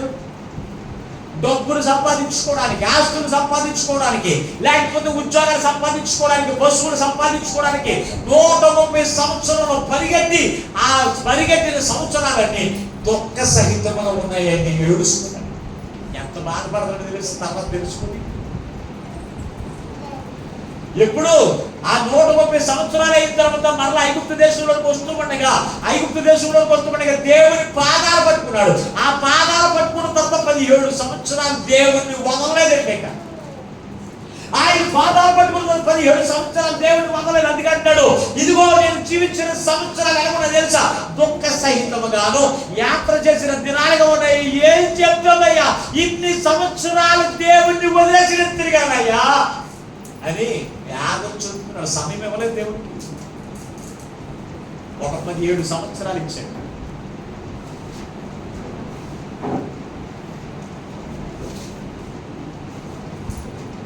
ఒక 17 సంవత్సరాలు మాత్రమే దేవుడితో గడపడానికి సమయం ఇచ్చండి. ఈ రోజు మీరు దేవుడు వెళ్ళారా? ఎవరన్నా కదిలితే అలాగే చూడండి. ఎవరైనా పడిపోయా వెళ్ళిపోతానంటే సౌండ్ రాకుండా ముందే తిరిగారు. ఎవరు సౌండ్ లేకుండా తిరిగారు. దానికైనా ఎవరు పంపడం లేదు. దేవునికి స్తోత్రం. హల్లెలూయా. ప్రియమైనటువంటి వాళ్ళారా, ఇక్కడ మనం చూస్తే మనము దేవునితో ఎన్ని సంవత్సరాలు నడుస్తున్నాం, ఎన్ని సంవత్సరాలు గడుపుతున్నాము కూడా ఏమవుతుంది అక్కడ కౌంటింగ్ చేయబడుతుంది. ఆనొక సంవత్సరాలు 300 సంవత్సరాలు దేవునితో నడిచిన విధానం ఉంది. ఈ రోజున దేవుడు నీకు సమయం ఇచ్చాడు. 7వ రోజున కూడా దేవుడితో 3 గంటలు గడపాలి. ఆరాధన ఎన్ని గంటలు జరుగుతుంది? 10 గంటల నుంచి 1 గంట వరకు జరుగుతుంది. 3 గంటల సమయంలో మనం ఎంత సమయాన్ని దేవుని సమయంతో వదిలేస్తున్నాం? 7వ రోజు దేవుడు అన్నాడు కదా, దేవుని రోజు, దేవుడితో గడపవలసిన రోజు. 7వ రోజులో కూడా మనం కూడా ఏం చేస్తున్నాం? ఎన్ని గంటలకు వస్తాం ఆరాధనకి? 10 గంటలకు వచ్చేస్తారా ఇక్కడ ఉన్నవాళ్ళు? దోచుకునే వాళ్ళందరినీ కూడా ఏమంటారు? దోచుకునే వాళ్ళందరినీ ఏమంటారు? చెప్పండి, దోచుకునే వాళ్ళు ఏమంటారు? ఏమంటారు? దొంగలు అంటారు. దొంగ అని పేరు అవ్వకూడదు తెలుసా ఎవరికి? దోచుకునేవాడు. సాతాను దోచుకునేవాడు. దేవుని బిడ్డలు దోచుకునేవాళ్ళా? మాట్లాడండి, దోచుకునేవాళ్ళా? మరి మనం ఏం చేస్తున్నా? దేవుని సమయాన్ని కూడా దోచుకున్నావు. దేవుడిని నేను ఏం దొంగలిస్తానని అంటున్నావు నువ్వు? దేవునికి ఇచ్చిన సమయాన్ని కూడా, దేవుని సమయాన్ని కూడా నువ్వు దోచేసుకుంటున్నావు. ఆయన సమయానికి వచ్చి అయ్యో నా కుమార్తె వస్తారని నేను ఎదురు చూస్తూ ఉంటాను. కానీ నువ్వు వస్తావా? ఎంత టైం ఇచ్చినా నీకేం సరిపోదో? నీ పనులు చేసుకోవడానికి టైం సరిపోదు. 6 రోజులు ఇచ్చినా 7వ రోజు కూడా నువ్వేం చేస్తావు? బట్టలు ఉతుక్కోవాలండి, వంట చేయాలండి, పొలం తెచ్చుకోవాలండి, అది సంపాదించాలి, ఆ పని చేసుకోవాలి, ఈ పని చేసుకోవాలనుకోవడమే మా పని. ఎప్పుడు చూసినా ఆ పని ఈ పని అన్ని టైం సరిపోతుంది దేవునికి సమయం ఇవ్వడానికి. ఇంకా దేని గురించి దేవునికి సమయం ఇవ్వట్లేదు తెలుసా? యాకోబు వలె, యాకోబు మందలు సంపాదించుకోవడానికి, యాకోబు ఎలాగైతే ఇదిగో భార్యను సంపాదించుకోవడానికి, పిల్లలు సంపాదించుకోవడానికి దేవునికి సమయం ఇవ్వకుండా ఎలాగైతే తిరిగాడు, ఈ రోజు నీవు కూడా నీ కుటుంబంలో ఎంతలో కనపడి అంతలో మాయమైపోయి ఆవుని వంటి నీ జీవితం కొరకు నువ్వు అది సంపాదించుకోవడానికి, ఇది సంపాదించుకోవడానికి దేవుని సమయాన్ని నువ్వేం చేస్తున్నావు? దొంగిలిస్తున్నావు. అందుకే పరిశుద్ధ గ్రంథంలో చక్కని మాట రాశాడు. పరిశుద్ధ గ్రంథంలో మీరు చూడగలిగితే పేతురు రాసిన మొదటి పత్రిక, యాకోబు రాసిన పత్రిక 4:13 చదవండి. యాకోబు రాసిన పత్రిక 4:13 నేడైనను రేపైనను ఒకనొక పట్టణంలోకి వెళ్ళి అక్కడ 1 సంవత్సరం ఉండి వ్యాపారం చేసి లాభమును సంపాదించుకుందామని రండని చెప్పుకొని వారులారా, రేపు ఏమి సంభవించునో మీకు తెలియదు. మీ జీవము యాపాటిది, కొంతసేపు కనపడి అంతలోనే మాయమయ్యే ఆవిరి వంటిది కాదా? చదవమంట. కనుక ప్రభు చిత్తమైతే మనం బ్రతికి ఉండి ఇది అది చేతుము అని చెప్పుకున్నదేమో అన్నాడు. ఏమన్నాడు? అది ఇది చేతుము. ఎంత చక్కని మాట. నేనైనను రేపైనను ఒక పట్టణంలోకి వెళ్ళి 1 సంవత్సరం పాటు బంద్ చేసుకుని, 1 సంవత్సరం పాటు బంద్ చేసుకున్నట్ట ఏం సంపాదించుకున్నాడంట? అది సంపాదించుకుందాం, ఆస్తి సంపాదించుకుందాం, పశువులు సంపాదించుకుందాం, గొడ్లు సంపాదించుకుందాం అని చెప్పుకొని వారారా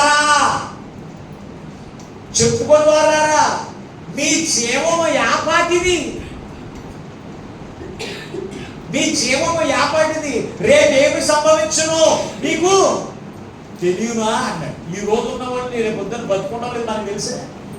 ఉన్న రోజులు సంతోషంగా ఉండడం ఉండదండి మనుషులకి. భార్య భర్తలకు ఉండదు, పిల్లలకు ఉండదు. రేపు ఏమవుతుందో ఎవరికి తెలియదండి. ఉన్న రోజుల్లో కూడా సంతోషం ఉండదు మన జీవితాల్లో. ఉన్న రోజుల్లో కూడా ప్రభుత్వం కలిపేటువంటి జీవితం ఉండదు. ఎందుకు వచ్చిన జీవితాలండి? రేపు ఏమి సంభవించును, రేపు ఏ మనిషి ఎలాగున్నాడు ఎవరికి తెలుసు. నిన్నటి వరకు బాగానే ఉన్నాడండి, ఎంతోని కుప్పకూలి సరిపోయాడండి అని వార్తలు వింటలేదా? నిన్నటి వరకు బాగానే ఉన్నాడండి, ఎంతలోగా యాక్సిడెంట్ అయిందని వార్తలు వింటలేదా? విన్నా నీవు ఏం తెలుసుకుంటున్నావు? ఎప్పుడో యాకోబు వలె ఎప్పుడో ఈ చివరి సంవత్సరాలు ఇద్దాం అనుకుంటున్నావా? యాకోబు వలె అజ్ఞానుడు వలె. అజ్ఞానులు ఏమనుకుంటారు తెలుసా?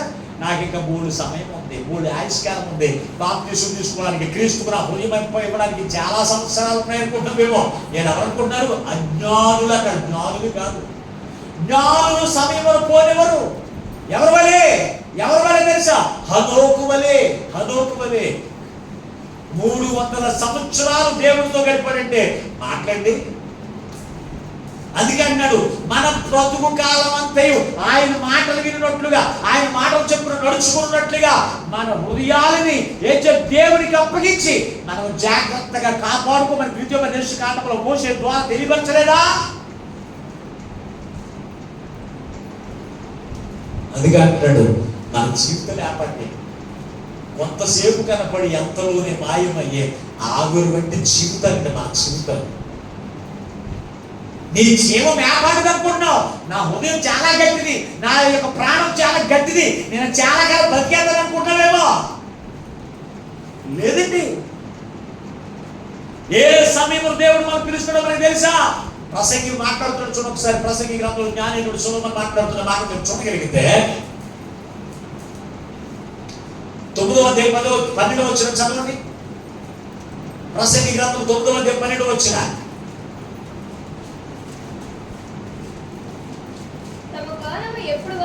తమ కాలం ఎప్పుడు వచ్చునో నరులు ఎరగరు. చేపలు బాధకరమైన వలయందు చిక్కబడినట్లు, పెట్టెలు వలలో పట్టబడినట్లు ఏంటంట? అశుభ కాలమున హఠాత్తుగా తమకు చేటు కలిగినప్పుడు ఏం కలుగుతుందంట? తమకు చేటు కలిగినప్పుడు ఏమంటున్నాడు చూసారా దేవుని బిడ్డ? తమ కాలం ఎప్పుడు ముగించబడుతుందో నరునికి తెలియదంట. తెలిసింది నేను పలానా రోజు చచ్చిపోతానని కూడా ఎవరున్నారు? తెలిసింది ఎవరికన్నా? తమ కాలం అంటున్నాడు. అందుకే తన సమయము ఎప్పుడు ముగించబడుతుందో వారికి తెలియదు. పెట్లు అనుకుంటాయి వల్ల పడిపోతాయని, చేపలు అనుకుంటాయా చేపలు అనుకుంటే వల్ల చిక్కబడతాయని. నాకంతా బాగానే ఉందని హాయిగా తిరుగుతూ ఉంటాయి చేపలు. ఒక్కసారి వరాతలంతే చేపలు పట్టేవాడు ఏమవుతుంది?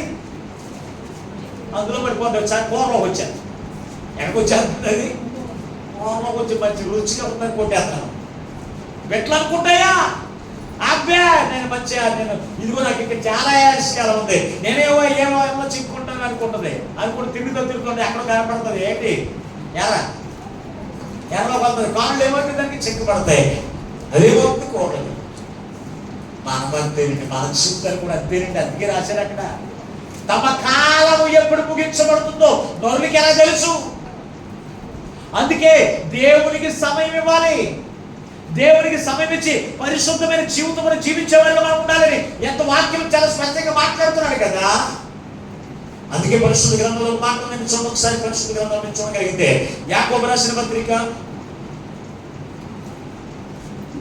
4వ అధ్యాయం 11వ వచనం చూడండి ఒకసారి. ఎబ్రీ పత్రిక 10వ అధ్యాయం 24వ వచనం. ఎబ్రీలకు రాసిన పత్రిక 10వ అధ్యాయం 24వ వచనం. కొందరు మానుకున్నట్లు సమాజంలో కూడా మానక ఒకరినొకరు హెచ్చరించుట, ఆ దినము సమీపించుట మీరు చూచిన కొలది ఎక్కువగా అలాగు చేయొచ్చు. ఏంటంట? ప్రేమ చూపుటకును, మంచి సత్కారములు చేయుటకును ఒకరినొకడు పురుకొనుకోవాలని ఏం చేయాలి? ఆలోచించు. కొందరు మానుకున్నట్లు అంటాడు. కొందరు ఏం చేస్తారంట? పక్కన కలని మానేస్తారు. 6 రోజులు పని చేసుకుంటారు. 7వ రోజులు ఏం చేయాలి? మన బట్టలు ఉతుక్కోవాలి. 6 రోజులు పని చేసుకోవాలి. 7వ రోజులు ఏం చేయాలి? బిర్యానీ వండుకోవాలి. మానుకోవడం ఏంటి? ఏం మానుకుంటా నువ్వు? దేవుని సమయాన్ని దేవునికి ఇవ్వడం మానేసుకో. దేవుడు నీకు 6 రోజులు ఆరోగ్యం ఇచ్చి 6 రోజులు నిన్ను పోషిస్తూ ఉంటే ఒక్క 3 గంటలు దేవునికి సమయానికి ఇవ్వలేకపోతే ఎవరికి ఇస్తామండి? ఎవరికి ఇస్తాం? ఎవరికి నువ్వు సమయం ఇచ్చేది? ఎవరికి? ఎప్పుడు చూసిన లోకానికి, లోకంలో ఉన్న వాటికి, లోకంలో ఉన్న పనులకేనా నీ సమయం అంతా దేవునికి ఇవ్వడానికి దేవుని లోకాన్ని పంపించింది. 6 రోజులు కష్టపడండి, 7వ రోజు నాది, నాకు సమయం ఇవ్వన్నాను. దేవుడికి నువ్వు ఎంత సమయం? ఆనాడు హానోకు 300 సంవత్సరాలు దేవునికి సమయం ఇచ్చాడు. యాకోబు 17 సంవత్సరాలు ఇచ్చాడు. నువ్వు ఎంతకాలం దేవునికి సమయం ఇచ్చావు? నీ జీవితంలో పరిశీలన చేయి. దేవుడు నీకు 60 సంవత్సరాలు ఇవ్వచ్చు, 70 సంవత్సరాలు ఇవ్వచ్చు, లేకపోతే 30 సంవత్సరాలు ఇవ్వచ్చు. ఇచ్చిన సమయంలో నీవు దేవుడితో గడిపిన రోజులు ఎన్ని గంటలన్నీ కూడా ఎక్కేసుకుంటూ 1-2 గంటలు, గంట 2 గంటలు ఇలా ఎక్కేసుకుంటూ 24 గంటలు అయితే ఒక రోజు అవుతుంది. 24 గంటలు అవుతాయి. అవ్వాలంటే సంవత్సరంలో ఎన్ని వారాలు ప్రాంతం వస్తావు నువ్వు? ఎన్ని వారాలు వస్తే 24 గంటలు అవుతుంది? చెప్పండి. 3 గంటలు ఖచ్చితంగా ఉంటే ఎన్ని గంటలు అవుతుంది? 3 గంటలు ఖచ్చితంగా నువ్వు మందిరానికి ఉన్నావు అనుకో, ఎన్ని గంటలు ఎక్కువ అవుతుంది అనుకుంటున్నారు? 24 గంటలు. ఒక రోజు అవ్వాలంటే 24 గంటలు అవ్వాలి. 24 గంటలు అవ్వాలంటే నువ్వు ఎన్ని గంటలు దేవుని మందిరంలో గడుపుతున్నావు గమనించుకో. దేవుడిని ఎన్ని గంటలు గడుపుతున్నావు? సమాజముగా కూడ మానక, ఇది ఒకటే అనుకుంటారా? దేవునికి సమయం ఇవ్వడం ఒక ఆదివారం శుక్రవారం ఒకటే కాదండి. మనం ఇంకా ఎలాగెత్తామో తెలుసా దేవునికి సమయం? ఒకసారి పరిశుద్ధ గ్రంథం చూడండి. ఒకసారి పరిశుద్ధ గ్రంథంలో మీరు చూస్తే చక్కని విలువైన మాటలు అక్కడ మనం చూడగలుగుతున్నామండి. ప్రసంగి గ్రంథం 12వ అధ్యాయం, ప్రసంగి గ్రంథం 12వ అధ్యాయం మొదటి 2 వచనాలు ఒకసారి చదవండి. దుర్దినములు రాకముందే నీ యందు నాకు సంతోషం లేదని నీవు చెప్పు సంవత్సరములు రాకముందే తేజస్సునకును సూర్యచంద్ర నక్షత్రములకును చీకటి కమ్ముకోముందే వాన వెలిసిన తరువాత మేఘములు మరల రాకముందే నీ బాల్య దినములందే నీ సృష్టికర్తను స్మరణకు తెచ్చుకొనుము. దుర్దినాలు రాకముందే నీ బాల్య దినములందే ఎవరిని జ్ఞాపకం చేసుకోవాలి? బాల్య దినములందే క్రీస్తుని ధరించుకోవడానికి ఇష్టపడుతున్నారా? వయసు పెరిగిపోతా ఉంది కానీ దేవునికి సమయం ఇవ్వాలి, నేను దేవుడితో గడపాలని ఆలోచన ఈ రోజు ఉన్నట్టు. యోసేపు బాల్య దినములందే సృష్టికర్తను స్మరణ తెచ్చుకుని అప్పటి నుంచి దేవునికి సమయం ఇచ్చాడండి. అందుకే యోసేపు జీవితాన్ని ఒక ఉన్నతమైన శిఖరాలు ఎక్కించాడు దేవుడు. ఈ రోజున బాల్య దినములు కాదు, యవన ప్రాయములు కూడా దేవునికి వాళ్ళ సమయం ఇవ్వండి. యవన ప్రాయములు కూడా దేవునికి సమయం ఇవ్వండి. ఇంకెలాగండి ఈ దుర్దినములు, ఈ భయంకరమైన దినములో, ఈ రోజున మనం అపాయకరమైన దినాల్లో మనం ఉన్నాం. ఏ రోజున ఎవరికి ఏమి సంభవించుతుందో తెలియనటువంటి దినాల్లో ఉన్నాం. ఇంకా దేవునికి సమయం ఇవ్వడానికి, దేవునికి నీ హృదయం ఇవ్వడానికి ఇంకా వెనకబడుతున్నాడు. అందుకే ఈ రోజున ప్రభు మనతో మాట్లాడుతున్నాడు కదా. అందుకే కదా ప్రభు మనతో మాట్లాడుతున్నాడు. నీ హృదయం నాకు ఇవ్వు అంటున్నాడు. అదే నోటితో అన్నాడు, దేవునికి సమయము నువ్వు ఇస్తున్నావా? సమయం దేవునికి, దేవుని సమయాన్ని దేవునికి ఇస్తున్నావా? ఎంతవరకు దేవుని సమయాన్ని దొంగిలించే హృదయం ఉంటే కనుక ఈ రోజు నువ్వు దొంగని గుర్తించుకో. దేవుని సమయాన్ని దేవునికి ఇచ్చేయచ్చు. లేకపోతే నువ్వేమై ఉన్నావు తెలుసా? దొంగకు దోచుకునేవాడు. ఎవరో తెలుసా? దేవుని సమయాన్ని నువ్వు దోచుకుంటున్నావు, నువ్వు దొంగవే. మూడవది దేవునికి ఇవ్వాల్సింది తెలుసా? మూడవది దేవునికి ఇచ్చే. ఒకసారి పరిశుద్ధ గ్రంథంలో మీరు చూడగలిగితే మార్కు రాసిన సువార్త 12వ అధ్యాయం 17 వచనం. మార్కు రాసిన సువార్త 12వ అధ్యాయం 17 వచనం. అందుకు యేసు కైసరవికిను దేవునివి దేవునికి చెల్లించుడని వారితో చెప్పగా చాలు. ఎవరి దేవునివి దేవునికి కైసరవి ఇచ్చాను, దేవునికి ఇచ్చాను. దేవుని ఏంటి అంటే నీ రాబడి అంతట్లోనూ 10వ భాగము దేవునికి ఇచ్చే. అంటే దేవునికి ఇచ్చే విషయంలో చాలా మంది అపార్థాలు చేసుకుంటున్నారు. పరిశుద్ధ గ్రంథంలో చక్కని మాట్లాడతాడండి, ఇయ్యుడి మీకు ఇవ్వబడును అన్నాడు. ఇచ్చిన తర్వాత దేవుడు మనకి ఇస్తాడా? ఇవ్వకుండానే దేవుడు మనకి ఇస్తూనే ఉంటాడు. ఒక దైవజనుడు ఒక ఇంటర్నేషనల్ స్పీకర్గా ఉండి మాట్లాడుతున్నాడు. మనం అప్పుల్లో ఉండి దేవుడికి ఏమి ఇవ్వకూడదంట. మనం అప్పుల్లో ఉండి దేవుడికి ఏమేమి ఇవ్వకూడదంట. మనం ఇబ్బందుల్లో ఉండి దేవుడికి ఏమి ఇవ్వకూడదంట. శోధలో ఉండి దేవుడికి ఏమి ఇవ్వకూడదంట. మనము కలిమి కొలిదే దేవుడికి ఇవ్వాలని, మనకి కలిగిన దాని కొలిదే. దేవుడు ఆస్తిపాస్తులు ఇచ్చినప్పుడే దేవుడికి ఇవ్వాలని ప్రసంగం చేస్తున్నాడు ఒక దైవజనుడు, ఇంటర్నేషనల్ స్పీకర్. మళ్ళీ ఎందుకు నేను ఈ మాట మాట్లాడుతున్నాడంటే, ఒక పేద మీద ఉరాలు 2 కాసులు తీసుకొచ్చి దేవుడికి అర్పించింది. అవి తప్ప ఇంకా ఆమెకి ఏమీ లేదు. అమ్మా ఇవి నువ్వు కాలికేసేస్తే రేపు పొద్దున్న నువ్వు ఎలా బతుకుతో పట్టుకెళ్ళిపోన్నాడా? లేదండి, నువ్వు ఇచ్చేది పాస్టర్ గారికి కాదు, నువ్వు ఇచ్చేది ఎవరికిస్తున్నావు? మాట్లాడాడండి. చాలా మంది అనుకుంటారు నేను ఇచ్చేది పాస్టర్ గారికి ఇస్తున్నాను, పాస్టర్ గారు బాగుపడిపోతారు, పాస్టర్ గారు బళ్ళు మీద తిరుగుతున్నాడు, పాస్టర్ గారు కారు మీద తిరుగుతున్నాడు అనుకుంటారు. అలాగే ఏం చేస్తున్నాడు? దేవుడిని కూడా దోచుకునేవారు. ప్రభు అంటాడు, నీవు 10వ భాగం నాకు ఇస్తే నేను ఆకాశ వాకిలి విప్పి పట్టజాలం విస్తారమైన దీవుని కుమ్మరంగా చేస్తానన్నాడు. దేవునికి స్తోత్రం. పట్టజాలం విస్తారమైన దీవుని ఇస్తానన్నాడా? ఇద్దరిని తీసేసుకుని దాచేసుకుంటాను అన్నాడా? ఎవరికిస్తాను? నువ్వు దేవునికి ఇచ్చినప్పుడు. నువ్వు దేవునికి ఇవ్వకుండా నువ్వేం చేస్తున్నావు తెలుసా? నువ్వు దోచుకోవడమే, దేవుడిని కూడా దోచుకోవడమే. ఇప్పుడు పట్టజాలమైన విస్తారమైన దీవునికి ఎలా వస్తుంది?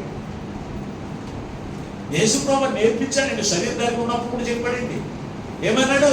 ఇదిగో మీరు కైసరవికి ఇచ్చేయండి, దేవునికి ఇచ్చేయండి అన్నాడు లేదా? దేవునివి ఇవ్వద్దు, మీరు ఆ ఇబ్బందులో ఉన్నప్పుడు కష్టాల్లో ఉండే ఇవ్వద్దు అని చెప్పాడా? మరి దేని బట్టి చెప్తున్నారు ఈ రోజున?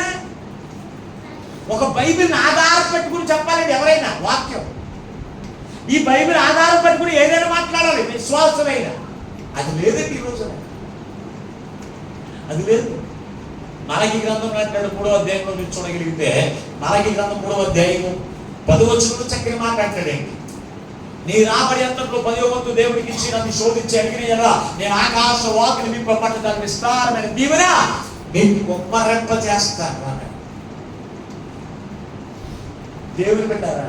ఆ 2 కాసులు వేసిన పేద వెధవరాలు నాశనం అయిపోయింది అనుకుంటారా? కలుగుతో చచ్చిపోయింది అనుకుంటారా? దేవుడికి ఇవ్వడం వల్ల దేవుడు ఆమెను పోషించాడండి. సారెపతి వెధవరాలు దేవుడికి ముందు ఆవిడకి ఉన్న దాంట్లో ఆ ముందు అప్పమేసి ఆవిడకి ఇచ్చేయడం వల్ల ఆవిడకి ఇంకేమి లేదు కదా, తినడానికి ఏమి లేదు. ఆ గుడిలో కొంచెం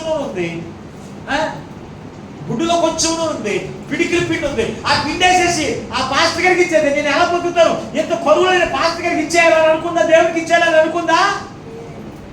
ఆయన కోరుకున్నాడు కనుక, దేవుడు కోరుకున్నాడు కనుక, దేవుడికి ఇచ్చింది కనుక 3.5 సంవత్సరాల దేశం అంతా కరువు ఉంది. కానీ ఆ కుటుంబంలో కరువు లేకుండా చేశాడు దేవుడి మీద విశ్వాసం ఉండాలి ఈ రోజున. ఇటువంటి పనికిమాలిన బోధలు విని ఈ రోజు విశ్వాసులు పాడైపోతున్నారండి. వారి జీవితంలో మేలులు పొందుకోలేకపోతున్నారు. దేవుని చేత సిద్ధపరచబడిన ఆశీర్వాదాలను కూడా పోగొట్టుకున్నారు. పనికిమాలిన బోధలు విని, వాక్యానుసార బోధన లేదండి. మనుషులు మెప్పు పొందుకోవడానికి, వ్యూస్ వరకు మనుషులంతా కూడా మెచ్చుకోవాలని నానా విధమైన బోధన చేస్తున్నారండి ఈ రోజున బోధకులండి.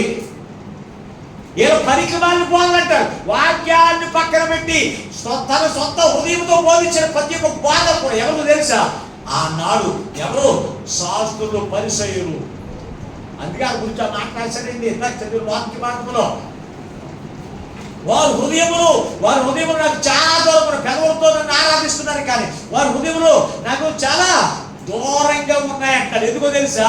వారు మనుషుల యొక్క బోధలే కల్పించినవి.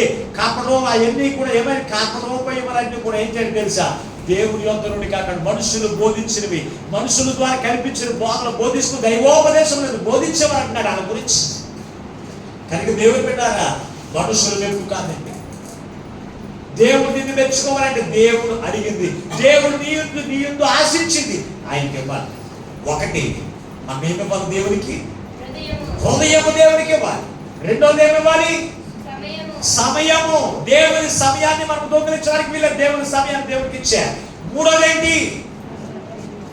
మన రాబడి అంతట్లో ఆయన బాగా ఆయనకి పెంచింది. ఇచ్చిన వారందరూ అబ్రహాము ఎంతో దీవించబడ్డాడు తెలుసా? అబ్రహాం 10వ వంతు దేవుడికి ఇచ్చిన తర్వాత బేదోడైపోయా. ఆ దేశంలో ఉన్న వారందరికంటే గొప్ప ధనికుడిగా ఎవరు? యాకోబు దీవించబడలేదా? కనుక దేవుడి పిల్లారా, ఈ రోజు పరిశీలించి దేవుడికి ఇస్తున్నావా? దేవుడు నీ వద్దు కోరుకున్నది, ఓ నా కుమారుడు కుమార్తె నీ హృదయం నాకు ఇమ్ము అని అడుగుతున్నాడు. నా సమయాన్ని నాకు ఇచ్చేయి అని అడుగుతున్నాడు. నాది నాకు ఇచ్చేయని అడుగుతున్నాడు. ఆయన దగ్గరికి ఇస్తున్నావా? లేకపోతే దెయ్యానికి ఇస్తున్నావా? దెయ్యానికి ఇస్తే నీ జీవితం పతనమైపోతుంది. దోచేసుకుంటాడు, నీ ఆరోగ్యాన్ని దోచుకుంటాడు, నీ దగ్గర కష్టార్జితాలు దోచుకుంటాడు. అంతేకాదు దేవుని పెట్టారా, నీకున్నటువంటి సమాధానం దోచుకుంటాడు, నీకు ఇచ్చిన పరలోక రాజ్యాన్ని దోచుకుని నిన్ను నరకంలో నెట్టేస్తాడు. కనుక అటు వారిగా కాకుండా పరలోక రాజ్యానికి వారసునిగా ఉండాలి అంటే ఖచ్చితంగా ఆనాడు కాలేబు వలె, ఖచ్చితంగా ఆనాడు యోసేపు వలె దేవునికి అర్పించి దేవుడు మనకిచ్చిన పరలోక రాజ్యాన్ని దేవుడు మనకి ఇవ్వడానికి యేసుక్రీస్తు వారు పరలోకం నుండి శరీరధారికి లోకంలోనికి వచ్చి నీ కొరకు నా కొరకు గాయపరచబడి నీ కొరకు నా కొరకు శ్రమలు అనుభవించి శిలువ శ్రమలు అనుభవించి ప్రాణం పెట్టినందుకు తెలుసా మన హృదయంలో ఆయన నివసించి మనం ఆయన ఆశీర్వాదాలను పొందుకుని పరలోక రాజ్యాన్ని పొందుకుంటామని ఆయన ఆశను తీర్చగలుగుతున్నావా? ఆయన కోరుకున్నది నువ్వు చేయగలుగుతున్నావా? చేయకపోతే ఈ రోజు నా ప్రభు నిన్ను అడుగుతున్నాడు, నా కుమారుడు నా కుమార్తె నీ హృదయం నాకు ఇవ్వు అని అడుగుతున్నాడు. నేను ఇస్తాను అయ్యా, నువ్వు కోరుకున్నది నేను ఇస్తానయ్యని ఎందరైతే తీర్మానం చేసుకుంటారు అటు వారందరికీ ప్రభు సిద్ధపరిచిన ఆశీర్వాదంతో కలిసి పరలోక రాజ్యాన్ని ప్రభు గ్రహించి ఆయనే మహిమ పొందును గాక. ఆమేన్. ప్రార్థన చేసుకుందాం. తన వంశం ప్రభు మనతో మాట్లాడిన ప్రతి మాటను బట్టి దేవా, ఎంతవరకు నీవే నీ వాక్యం ద్వారా మాతో మాట్లాడవయ్యా. అవునయ్యా, ఎంతవరకు నువ్వయ్యా నిన్ను అన్నీ మేము అడుగుతున్నాము నాయన. మా జీవితంలో కావలసినవన్నీ నేను అడిగి పొందుకుంటున్నాము. కానీ అయ్యా, నీవు మా నుండి కూడా ఆశించింది నీకు ఇవ్వట్లేదు నాయన. నీవు మా నుండి ఆశించింది నీవు ఇవ్వట్లేదు నాయన. మేము ఇవ్వట్లేదు. మా హృదయం నీకు ఇవ్వకుండా అపవిత్రాత్మకు చోటునిచ్చి మా జీవితంలో అయ్యా పవిత్రమైన హృదయం లేక నేను ఏది అడిగినా నీ అందరూ పొందుకోలేకపోతున్నామంటే మా హృదయం నీకేమకుండా ఉండడం వల్ల తండ్రి, అది ఎవరికి వారి తీర్మానం చేసుకోండి అన్నాడు. యోసేపు అని కాలేబు అని మా హృదయం అర్పించి నిన్ను మనసుతో నేను అనుసరించి నిలిచిన దీవెనకి నిలిచే పరలోక రాజ్యానికి మమ్మల్ని వారసులు సిద్ధం చేయడం ఆయన అని ఈ రోజున ప్రభువుని అడగండి. ఎవరికి పడితే వారు బహున్నతుల మహాగరుడైన మా పరలోకపు తండ్రి, నీ పరిశుద్ధమైన నామమునికి మీకు వందనాలు ఇస్తూ ఉన్నాను. ఎంతవరకు నీ అమూల్యమైన మాటలు చెందా మాతో మాట్లాడి మమ్మల్ని బలపరచాలి. వెంటబడి మాటలు ఏ బిడ్డలు కూడా వ్యర్థంగా విడిచిపెట్టకుండా ప్రతి వారి హృదయంలో నీరు కట్టి ఫలింపజేసి నేను రాకడ మమ్మల్ని అందరినీ కూడా ఆయుధపరిచి మీరు మహిమను పొందమని మాతో మాట్లాడి మమ్మల్ని బలపరచున్నాం. యేసు నన్ను ప్రార్థించి వేడుకొనుచున్నాము పరమ తండ్రి. ఆమేన్. దేవుడికి మన అందరిని దీవించును గాక. అందరికీ వందనాలు.